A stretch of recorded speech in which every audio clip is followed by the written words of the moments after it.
এবং সমস্যাহীন পৃথিবী হয় না। সমস্যা, অভাব, নেগেটিভিটি, অবসাদ এগুলো থাকবেই। পৃথিবীর যত বয়স বেড়েছে, সভ্যতার যত বয়স বেড়েছে, এগুলো বাড়তে বাড়তে গেছে।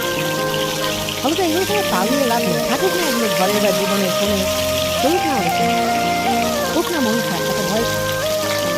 মনের জানলাটা এত বড় করে রাখতে হবে যাতে সেটা খুললেই অনেকটা আগুনের সাথে। নাটক শেষ হওয়ার আগে স্টেজ ছাড়বেন না। মনে রাখবেন এটা আপনার স্পেস, এটা আপনার জন্য থাকবে। কমেডি হোক কিংবা ট্র্যাজেডি, এই জীবন নাটকের নায়ক আপনি।